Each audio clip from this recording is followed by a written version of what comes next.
तू रे माझा मित्र मालिकेच्या 9 जानेवारीच्या भागात राकेश अंजलीचं मन जिंकण्यासाठी मुद्दामच म्हणतो की मी माझ्या बायकोचा असा कोमेजलेला चेहरा पाहू शकत नाही. त्यावरती अंजली हसते आणि तेव्हा तो म्हणतो की हां, आता कसं किती छान वाटतं आहे. हे सगळं आजी अर्णव ऐकत असतात. तेव्हा राकेश म्हणतो की मी तुला असं नाही म्हणू शकत की तू माझ्या आयुष्यात आल्याने माझं आयुष्य बदलून गेलं, कारण तूच तर माझं आयुष्य आहेस ना. आता राकेशने असं गोड गोड प्रेमाने बोलून अर्णववरती आपलं इम्प्रेशन तर पाडलेलंच असतं, त्याचबरोबर त्याने अंजलीला देखील खुश केलेलं असतं. अर्णव तेथून निघून गेल्याचं कळता क्षणी राकेश उठतो आणि झालं म्हणतो. आता त्याचं काम तर फत्ते झालेलं असतं. तेव्हा अंजली विचारते की झालं म्हणजे नक्की काय झालं. त्यावरती राकेश उत्तर देतो की अगं, माझं आवरून झालं आहे, तुझंही आवर ना. असं म्हणता क्षणी अंजली देखील तेथून निघून जाते. अंजली जाता क्षणी नीच राकेश आपलं खरं रूप बाहेर आणतो आणि म्हणतो की चला, माझे ॲक्टिंग बघून आमचे मेहुणे साहेब आमच्यावरती इम्प्रेस झाले आहेत, नाहीतर या पावलट अंजलीमध्ये नक्की कोणाला इंटरेस्ट आहे. आणि तो हसत असतो. इकडे आजी विचार करत असते. इतक्यातच अर्णव येतो. अर्णव येता क्षणी आजी त्याला विचारते की ताईचा सुखी संसार पाहून बरं वाटलं ना. त्यावरती अर्णव उत्तर देतो की हो, तिच्या सुखात तर माझा आनंद आहे. मुद्दाम आजी म्हणते की मग आता तू तुझ्या सुखाचा विचार कधी करणार. आता अर्णवच्या लक्षात येतं की आजी मुद्दाम लग्नाचा विषय काढते. तो ते सगळं टाळून जाणार. आजी त्याला थांबवते, त्याला समजावते की आज ही गोष्ट टाळून तू पुढे जाऊ शकशील, परंतु तू हे सत्य टाळू शकणार आहेस का, असं म्हणत ती त्याला थांबवते. अर्णव आता तिथे काही उत्तरच द्यायला तयार नसतो. आजी अर्णवला प्रेमाने समजावते की सगळेच संसार कसे वाईट नसतात. एकमेकांवरती प्रेम करणारे, काळजी घेणारे नवरा बायको आपण प्रत्यक्षात पाहिले आहेत ना अर्णव. मग तू लग्नाचा विषय काय टाळतोस. ते काही नाही, मी तुझ्यासाठी आता मुली बघायला सुरुवात करणारच आहे, असं आजीने म्हणताच तिथे नेमकी वल्लरी येते आणि गुपचूप चोरासारखी ती त्या दोघांचं बोलणं ऐकते. आजी अर्णवचं काहीच ऐकून घ्यायला तयार नसते. त्यावरती अर्णव तिला विचारतो की झालं का तुझं बोलून. तू हवं असेल तर मुली बघायला सुरुवात कर, असं त्याने म्हणता क्षणी वल्लरी थोडी घाबरते. परंतु अर्णव पुढे म्हणतो की परंतु मला लग्नच करायचं नाही आहे. आणि तो विषय तिथल्या तिथे संपवून त्याच्या रूममध्ये निघून जातो. आत्ता कुठे वल्लरीचा जीव भांड्यात पडतो, परंतु आजीच्या जीवाला मात्र घोर कायम असतोच. आजी अर्णवची काळजी करत म्हणते की याच्या आयुष्यामध्ये अशी मुलगी यायला हवी की त्याचं जुनं दुःख त्याला ती विसरायला भाग पाडेल. तेव्हा कारस्थानी वल्लरी मनोमन विचार करते की अशी मुलगी मी अर्णवच्या आयुष्यात कधीच येऊ देणार नाही, कारण ती मुलगी जर या घरात आली तर माझं वर्चस्व कायमचं हटेल. आणि ती तरा तिच्या रूममध्येच निघून येते. वल्लरी आल्यानंतर अविनाशला म्हणते की आई लग्नाचा विचार करतायत. अविनाश घाबरतो आणि म्हणतो की काय, माझं लग्न परत.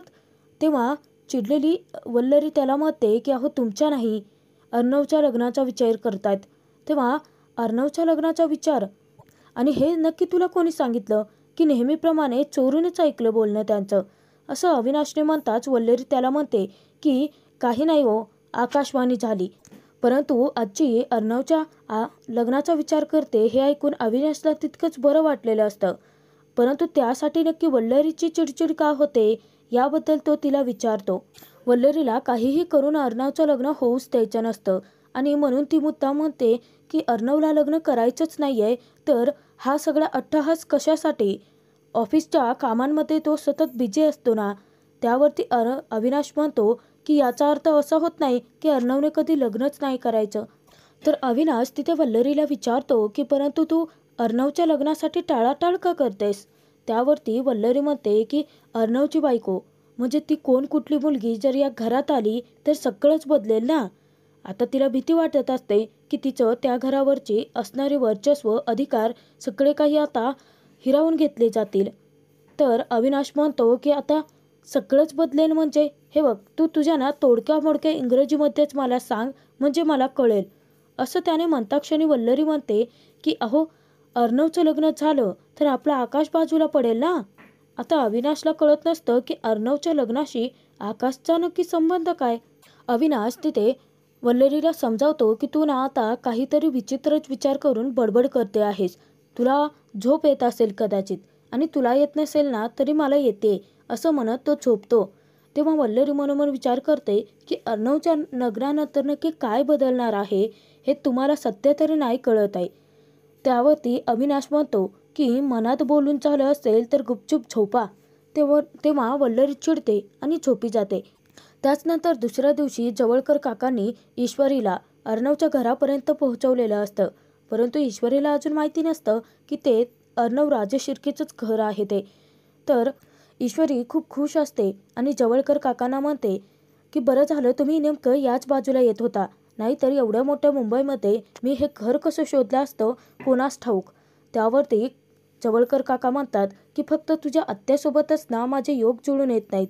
आता विषय टाळण्यासाठी मुद्दाम ईश्वरी त्यांचे आभार मानते. त्यावरती काका म्हणतात की आभार परक्यांचे मानतात आणि येताना जरा नीट जपून ये, नाहीतर तुझी आत्या माझ्यावरतीच खवळेल असं म्हणत सल्ला देत काका तेथून निघून जातात. तर इकडे घरात सर्वच जण नाश्त्याला बसणार त्यासाठी अंजली तयारी करत असते आणि गाणं गुणगुणत असते. तेव्हा आजी खुश होऊन म्हणते की वा, जावई बापू परत काय आले आणि माझी नात गाणं देखील गुणगुणायला लागली.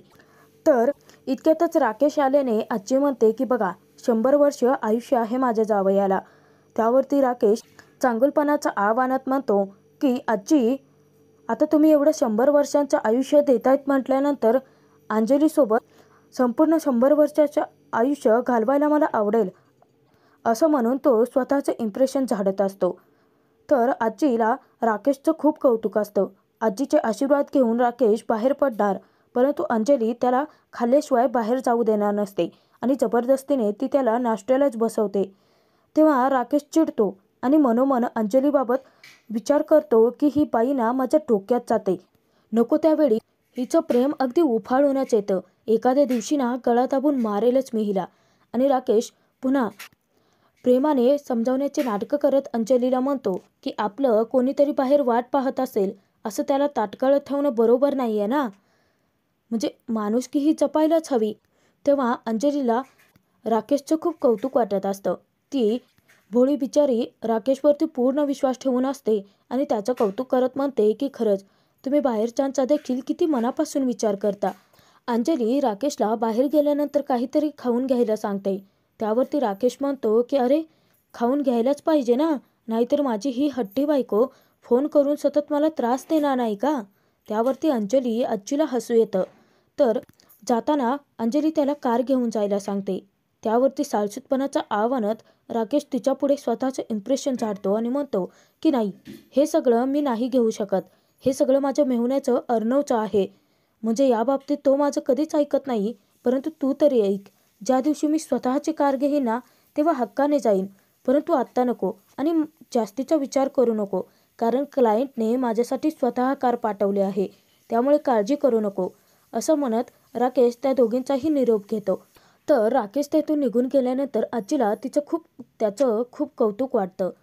तर ज्यावेळी राकेश त्याच्या क्लायंटला भेटायला निघालेला असतो, नेमकं ईश्वरी पाठमोरी उभी असते आणि राकेशचं लक्ष मोबाईलमध्ये असल्याने त्याने ईश्वरीला पाहिलेलंच नसतं. आता ईश्वरीला जयश्रीने शांतीवन बंगला सांगितलेला असतो, परंतु ती एका वेगळ्याच ठिकाणी पोहोचलेली असते. आता पत्ता नेमका माहीत नसल्याने ईश्वरी पूर्णपणे गोंधळूनच जाते, कारण एकीकडे आनंदवन आणि एकीकडे नंदनवन लिहिलेलं असतं. आता ईश्वरी विचार करते की आत्याने कोणत्या वनला जायला सांगितलं होतं. ईश्वरीने पुन्हा माती खाल्लेली असते. विचार करते की मेले, मी येताना नंबर देखील घेऊन आलेले नाहीये, आता काय करू असं म्हणत ईश्वरी गोंधळलेली असते. परंतु नियतीने नेमकं तिला अर्णवच्या घरातच आणलेलं असतं आणि पुन्हा त्यांची आमनेसामने भेट होणार असते. आता तिथे काही थांगपत्ता लागत नसल्याने, काही सुचत नसल्याने गोंधळलेली ईश्वरी गणपती बाप्पाचं गाणं गुणगुणते आणि एक घर सिलेक्ट करते आणि नेमकं ते असतं अर्णव राजशिर्केचं. ज्यावेळी ईश्वरी गेटच्या आत प्रवेश करते आणि संपूर्ण अर्णवचं घर पाहते, बंगला पाहते, तेही बाहेरूनच, त्यावेळी ती खूप खुश होते आणि म्हणते की अगदी बरोबर नाव दिलं आहे, आनंदवन. आणि ती वॉचमॅनला सांगते की मला साड्यांचे सॅम्पल्स घेऊन एका मॅडमने बोलावलं आहे. तो घरात फोन करून चौकशी करतो आणि नेमकं फोन वल्लरीने उचललेला असतो. तर वॉचमॅन ईश्वरीच्या सगळ्या डिटेल्स तिथे नोट करून घेतो, तिला सही करायला सांगतो आणि आतमध्ये पाठवतो. ईश्वरी आतमध्ये जाता क्षणी इकडे तिकडे सगळीकडे घर पाहत असते आणि अगदी आनंदाने वेडीपिसी होते. त्या घराचं कौतुक करत ती म्हणते की वा, घर होतो ऐसा. परंतु ईश्वरीला कुठे ठाऊक असतं, ती ज्या घरात आली आहे, ज्या घराचं एवढं तोंड भरून कौतुक करते आहे, ते घर नेमकं भडकूचंद अर्णव राजे शिर्केचंच आहे. आणि ती ज्या कारपाशी उभी असते, नेमकी तीच कार असते ज्याची काच ईश्वरीकडून तुटलेली असते. आणि अर्णव वरती टेरेसवरती एक्सरसाइज करत असतो. ज्यावेळी ईश्वरी आत येताच अगदी उत्साहाने कौतुकाने अर्णवचं घर पाहत असते, तेव्हा तिचं लक्ष एका जास्वंदीच्या फुलांकडे जातं आणि तिला आठवतो तो तिचा गणूबाप्पा. ईश्वरी जवळ जाते आणि त्या फुलांवरती हात फेरत असते. इतक्यातच तिचं लक्ष वरती टेरेसवर व्यायाम करत कसरत करत असलेल्या अर्णवकडे जातं. परंतु तिच्या त्यावेळी लक्षात येत नाही की नेमकं ज्याला ती पाहते तो भडकूचंद अर्णव राजे शिर्केचा आहे. त्यानंतर ईश्वरी इकडे तिकडे संपूर्ण घर पाहतच अर्णवच्या घरात जाते. तर घरात अंजली नोकरांना सांगत असते की अर्णवचे जे सॅलड आहे त्यामध्ये ऑइल जरा कमीच टाका, कारण तेलकट खाणं त्याला जास्त आवडत नाही ना म्हणून. ती इन्स्ट्रक्शन देत असताच ईश्वरी नेमकी तिथे येते आणि तिचा आवाज नेमका अंजलीच्या कानी पडतो. ईशू विचारात पडते की चांगलं काम करताना आईने सुरुवातीला कोणतं पाऊल टाकायला सांगितलं होतं, उजवं की डावं, उजवं की डावं, असं करत ती विचारातच पडते आणि पूर्णपणे पुन्हा गोंधळलेली असते. आता अंजली तिच्याकडे पाहत असते आणि अचानकपणे अंजली म्हणते की उजवं पाऊल टाकल्याने आपण जे ठरवलेलं काम आहे ते वेळीच पूर्ण होतं असं म्हणतात. आणि पहिल्याच भेटीत अंजली ईशूला आवडलेली असते. ईश्वरी खूप खुश होते आणि उजवं पाऊल टाकून अर्णवच्या घरात प्रवेश करते. ती ज्यावेळी अंजलीकडे येते तेव्हा अंजली तिचा पाहुणचार करायला लागते. तर अंजलीला ईश्वरी सांगते की मी साड्यांचे सॅम्पल्स घेऊन आले आहे. इतक्यातच सुरेशदादा ईशूला पाणी आणून देतात. ईश्वरी घराचं खूप कौतुक करत असते. अंजलीला म्हणते की तुमचं घर ना एकदम त्या पिक्चरमध्ये दाखवतात ना तसं आलिशान घर आहे. आणि ती म्हणते की एवढं झुंबर, एवढं लाईट्स वगैरे या घरात लावलेले असतात. आणि ती अगदी विचार न करता, कसलंही भान न ठेवता मनमोकळेपणाने अंजलीशी बोलत असते. ती एकदमच तिला विचारते की एवढ्या लाईट्स दिवसभर चालू असतात, तुम्हाला जास्तीचं बिल येत नाही का? त्यावरती अंजलीला हसू येतं. अंजली तिथे ईश्वरीला आठवण करून देते की ती तिला साड्या दाखवायला आली आहे. ज्यावेळी ती साड्यांचा विषय काढते, नेमकं ईश्वरी डोक्याला हात लावत म्हणते की हे बघा, तुमचं हे आलिशान घर पाहण्याच्या नादामध्ये ना मी तुम्हाला साड्या दाखवायच्याच विसरून गेले. आणि तिने आणलेल्या सॅम्पलच्या साड्या ती दाखवायला लागते. आणि त्या साड्या पाहता क्षणी अंजलीला त्या साड्या खूप आवडतात. अंजली तिला विचारते की शॉल पण आणणार होतीस ना तू? आता येणारी दुसरीच मुलगी असते, त्याच्या जागी ही भलतीच आलेली असते, म्हणजे ईश्वरी अचानकपणेच आलेली असते. ईशू आता विचार करते की आत्याला शॉलबद्दल पण सांगितलं होतं का, परंतु तिने मला काहीच सांगितलं नाही. अंजली म्हणते की कसला विचार करतेस, देतेस ना शॉल? त्यावरती ईशू म्हणते की नेक्स्ट टाईम नक्की घेऊन येईल. आत्ता बघा ना या साड्या किती छान आहेत, सॅम्पल्स मी दाखवायला आणले आहेत. त्यावरती अंजली म्हणते की माझ्या आजीला इंदोरी माहेश्वरी साड्या ना खूप जास्त आवडतात. तेव्हा ईशू अगदी मनमोकळेपणाने अंजलीशी गप्पा मारत असते आणि ती म्हणते की हो, या साड्या ना तुम्ही नक्की पहा, तुम्ही ना प्रेमातच पडाल माझ्या नाही या साड्यांच्या. तेव्हा अंजली पुन्हा हसायला लागते. तर अंजली ते म्हणते की त्यापेक्षा आपण एक काम करूयात ना, आपण आजीच्याच रूममध्ये जाऊयात, तिला ज्या साड्या आवडतील त्या तुम्हाला सांगेल ती.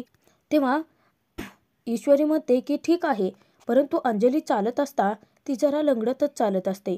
तेव्हा ईश्वरीला तिची काळजी वाटते. ती अंजलीला म्हणते की ताई, तुम्ही कशाला त्रास करताय? नाही म्हणजे तुम्ही तुमच्या आजीची खोली कुठे आहे सांगा, मी जाईन ना तिथे. तर अंजली पटकन सुरेशदादांना बोलावते आणि ईशूला आजीच्या खोलीपर्यंत नेण्यासाठी सांगते. ईशू त्यांच्या पाठोपाठ गेली असता अंजली तिचं तोंड भरून कौतुक करत म्हणते की खरंच खूप गोड आहे ही मुलगी. सुरेशदादा ईश्वरीला जरी घेऊन गेले असते तरी अचानकपणे त्यांना त्यांचं काम आठवतं आणि ते ईश्वरीला सांगतात की इथून जरा वरती गेलं ना की लेफ्ट साईडला आजींचीच खोली आहे. आता ईश्वरी येते, परंतु ती कन्फ्यूज होते आणि विचारात पडते की नक्की खोली कोणती असावी, कारण समोरासमोर 2 कमरे असतात आणि एक असतो अर्णवचा आणि एक आजीचा. इतक्यातच इशू विचारात पडली असता अर्णव पाठीमागून येतो आणि तो त्याच्या रूममध्ये जातो. आजचा हा भाग इथेच संपतोय. पुढे आपण पाहणार आहोत. आकाश अर्णवला विचारतो की तुला वाटतं का त्या मुलीने तुझे नुकसान केले आणि ती परतफेड करण्यासाठी नक्की येईल? त्यावरती चिडलेला अर्णव म्हणतो की मला हिशोब चुकते करायला आवडतात, पेंडिंग ठेवलेले नाही. तर ज्यावेळी अर्णव त्याच्या रूममध्ये असतो आणि तो सेव्हिंग करत असतो, इतक्यातच ईश्वरीची तिथे एंट्री होते आणि ईश्वरी मॅडमाची अशा हाका मारत असते. तेव्हा अर्णवला कळत नाही की अचानकपणे आपल्या रूममध्ये कोण आलं असावं. आता नक्की काय होईल? ईश्वरी अर्णवची आमनेसामने भेट होईल का? आणि पुढे नक्की काय घडेल? पाहणं तितकंच मनोरंजक